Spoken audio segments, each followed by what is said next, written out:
ഗോകുലം ഗോപാലന്റെ സ്ഥാപനത്തിൽ ഇഡിയുടെ റെയ്ഡ് നടക്കുന്നു എന്നുള്ള വാർത്തയാണ് ഇപ്പോൾ വരുന്നത്. ചെന്നൈ കോടമ്പാക്കത്തെ ചിട്ടി സ്ഥാപനത്തിലാണ് ഈ പരിശോധന നടക്കുന്നത്. ഇഡി കൊച്ചി യൂണിറ്റിലെ ഉദ്യോഗസ്ഥരും ഈ സംഘത്തിലുണ്ടെന്ന് അറിയുന്നു. രാവിലെ മുതൽ അവിടെ പരിശോധനകൾ നടക്കുന്നുണ്ട് എന്നാണ് മനസ്സിലാക്കാൻ സാധിക്കുന്നത്. അവരുടെ എല്ലാ സ്ഥാപനങ്ങളുടെയും മേൽനോട്ട ചുമതലയുള്ള അവരുടെ പ്രധാനപ്പെട്ട ആസ്ഥാനമായ കോർപ്പറേറ്റ് ഓഫീസ് ഉൾക്കൊള്ളുന്ന കോടമ്പാക്കത്തെ ഓഫീസിലാണ് ഇപ്പോൾ പരിശോധന നടക്കുന്നത്.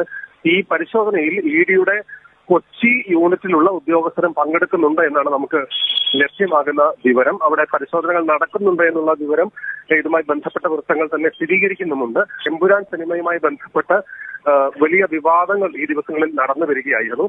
ഒരു സിനിമയുടെ ആ സിനിമ ലൈക്ക പ്രൊഡക്ഷൻസുമായി ബന്ധപ്പെട്ട് ചില പ്രതിസന്ധികളിൽ എത്തിയപ്പോൾ അവസാന ഘട്ടത്തിലാണ് ഗോകുലം ഗോപാലൻ അദ്ദേഹത്തിന് തന്നെ പല ആളുകളും സാമൂഹ്യ മാധ്യമങ്ങളടക്കം വിശേഷിപ്പിക്കുന്നത് പോലെ ഒരു രക്ഷകനായി ആ സിനിമയുടെ പ്രതിസന്ധിയിൽ നിന്ന് കരകയറ്റാൻ എത്തിയത്. എന്നാൽ പിന്നീട് അത് വലിയ വിവാദങ്ങൾ ഉണ്ടാവുകയും ഈ സിനിമയിലെ രംഗങ്ങൾ നീക്കം ചെയ്യാൻ താൻ തന്നെ ആവശ്യപ്പെട്ടു എന്ന് ഗോകുലം ഗോപാലൻ ചില അഭിമുഖങ്ങളിലൊക്കെ പറഞ്ഞ ഒരു സാഹചര്യം കൂടി നമ്മുടെ മുന്നിൽ ഉണ്ടായിരുന്നു.